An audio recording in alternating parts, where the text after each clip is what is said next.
You're watching us here on this special edition of the big cement deal. Well, Penna done, Andhra done, India Cement's done. The question is, who can be the next potential acquisition target among South Indian cement companies? Hormaz joins in with more. Hormaz. You know, every time something like this, a deal of this sort happens in any sector for that matter, almost every other company from the sector starts to buzz, and that's what is happening with all the other cement companies today as well.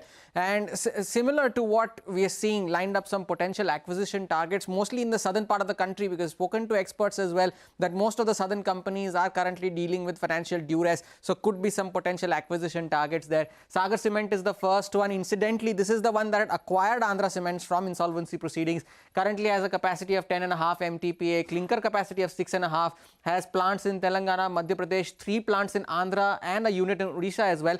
Been an underperformer so far over the last 12 months, only 16% higher, and trading at an FY25 EV to EBITDA multiple of 9.2 times. NCL Industries is the other one, where cement is not the only business that it does, but 85% of the company's revenue comes from NCL Industries, 2.7 MTPA capacity, plants in Telangana and Andhra, up 24% over the last 12 months and trading at an FY25 EV to EBITDA of 6.2 times. The third one, KCP, and KCP was in focus because of other reasons all through the month almost, 4.3 MTPA capacity, both of its plants are in Andhra Pradesh, and that was the reason why it was in focus, 132% over the last 12 months, most of which has come in the month of June, and trading at an FY25 EV to EBITDA of almost 9 times. And lastly, Orient Cement, we've had conversations with the management. They've categorically said that they are not on the block, but 8.5 MTPA capacity, a clinker capacity of 5.5, presence in 11 states, plants in 3 states. The stock has also doubled in the last 12 months and trading at an FY25 EV to EBITDA of 9.2 times. So 4 potential acquisition targets in focus. Let's see which one comes up next. All right, Hormaz, thanks a lot for putting that beautifully, those acquisition targets, and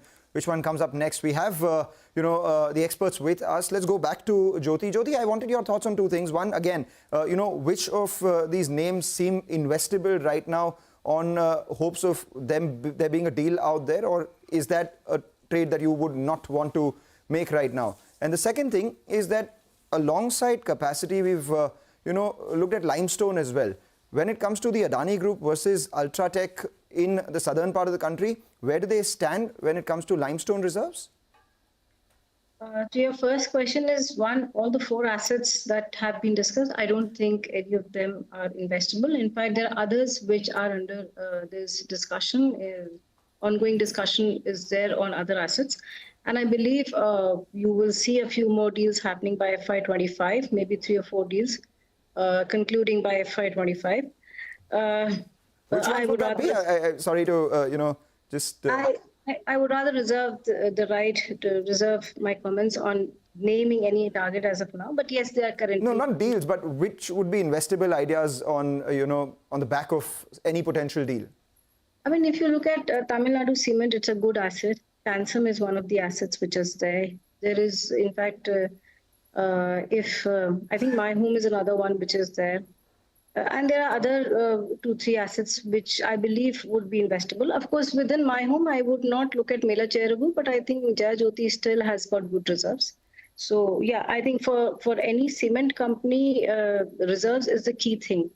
So, and to that extent, if I compare UltraTech and Ambuja, Adani is struggling. They do have reserve deficit, and that's the whole reason, why these acquisitions are happening. If you look at Penna itself, Penna again has something close to like a 1.2 billion ton of reserves, very good reserves. Because when I was in Lafarge, we were also looking at this.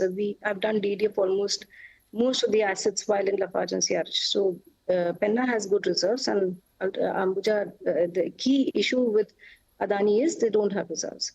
So. Yes, while UltraTech is quite, they have good reserves across. Yeah. But this is done now, right? I mean, India Cements is no longer in play, Jyoti, right? With this 23%. I mean, that's now... No, it's not there. It's not. In terms of cement capacity, Rajesh, where do both groups stand overall, on an overall basis, Adani and UltraTech? So if I look at... on an overall basis, I'll just give you the numbers. Adani, just hold on, please.